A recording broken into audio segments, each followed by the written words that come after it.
Hello everyone, so today we're going to be checking out some of my absolute favorite tall perennials that you should have in your garden.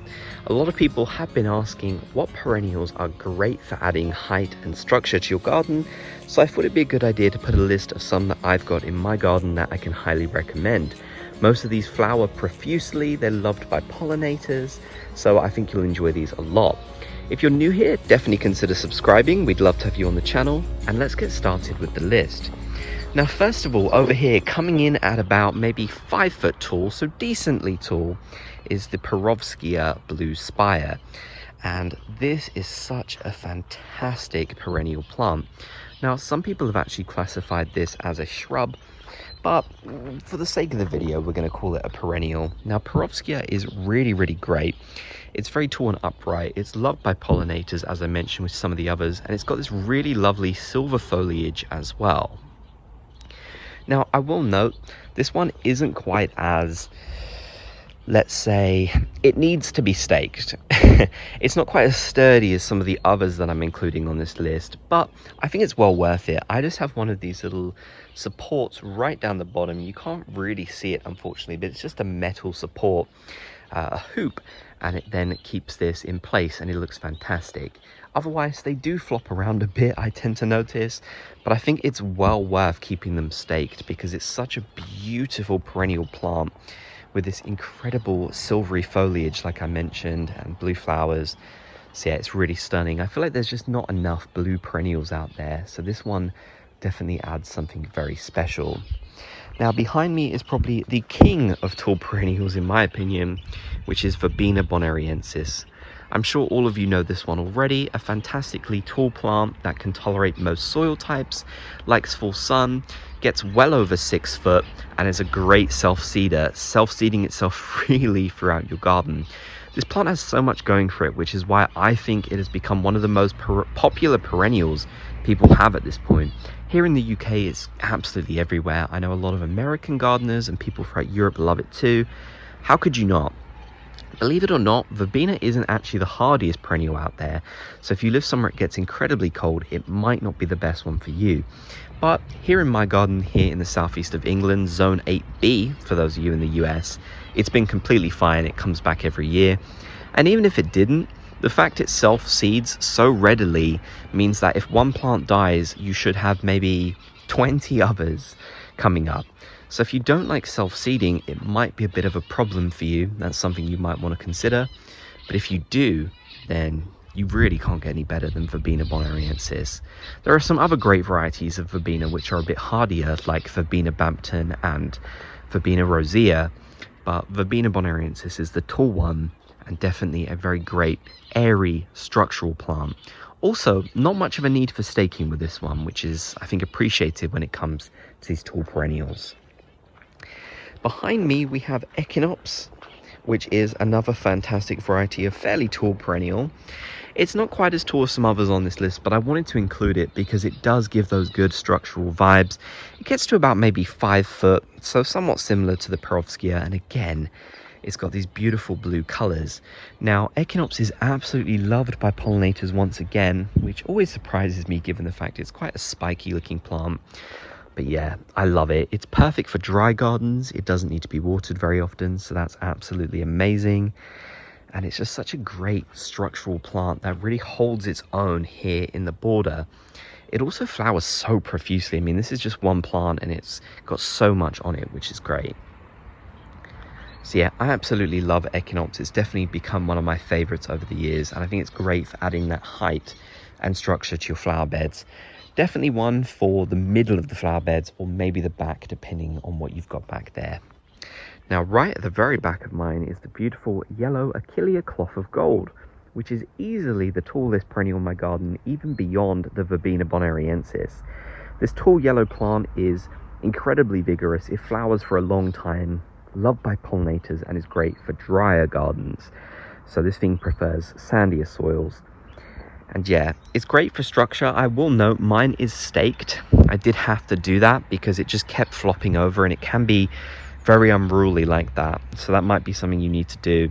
It's definitely a perennial that I would recommend for the very far back of the border, or maybe a middle if your flower beds are kind of in a circle anyways. but I've got mine in the back corner because if I had it out here, it'd be covering everything.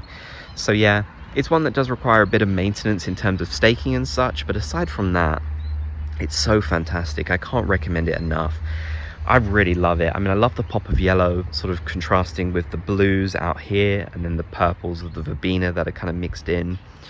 So yeah, what a wonderful perennial plant. It's so great. I absolutely love Achillea, and you won't find one as big or as vigorous as Achillea cloth of gold.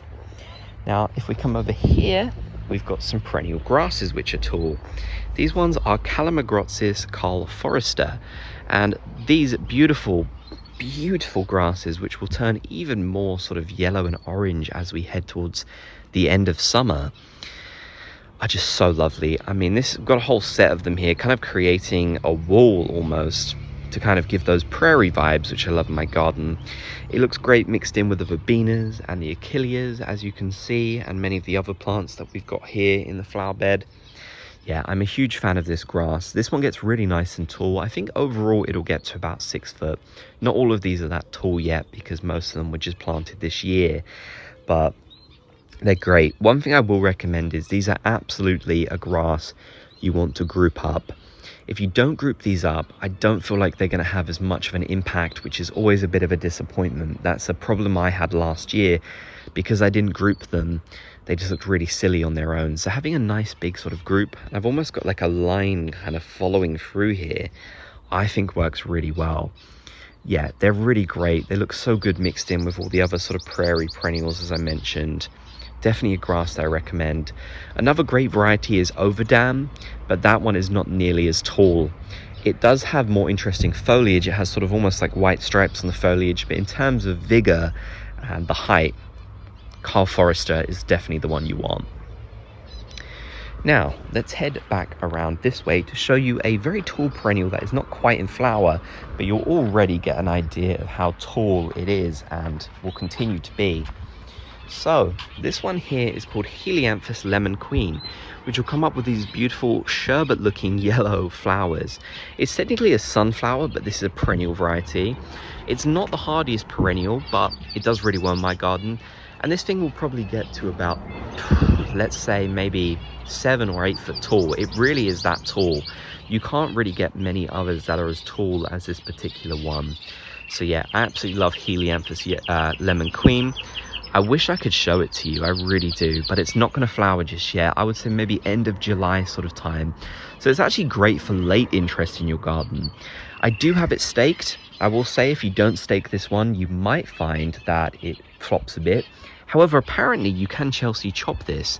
It won't end up as tall, of course, then, but if you Chelsea chop it in late May by half, then it should be a lot more sturdy. So if that's something you want, go ahead. Personally, I opted just to keep it incredibly tall because that's what I want, and then I staked it. So yeah, you can decide how you want to do it, but I really love this one.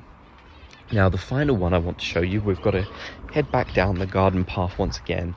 Again, this one isn't in flower yet, but it will be, and it's beautiful. And this is Rudbeckia Herbstonne, or Herbstonne. I always mispronounce this one, I'm so sorry. I try and remember the pronunciation, but I put it on screen, so hopefully that helps. If you know what Rudbeckia looks like, then this will come up with those beautiful yellow flowers. It looks very similar to other Rudbeckias, except it's incredibly tall.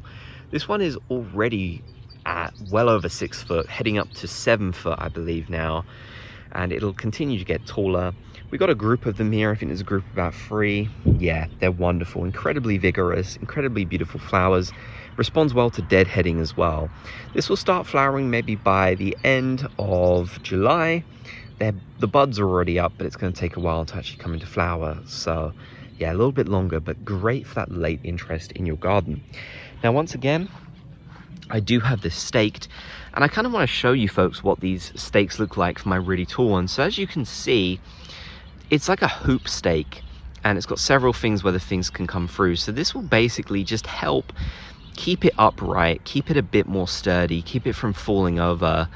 It's always really tough with plants like this because the taller they get and the heavier they get, the more they start to fall, which can definitely be a problem. But there's absolutely things you can do to keep them more upright. So yeah, I do recommend staking these ones. Try and do it before they get too tall, obviously, because then otherwise you're going to be fighting with a really tall plant, and that's not always ideal. But yeah, that's definitely how I do it. So those are some of my absolute favorite tall perennials for your garden. Let me know some of your recommendations down in the comment section below. I would absolutely love to hear. And like I said, if you're new here, definitely subscribe for more gardening tips and content.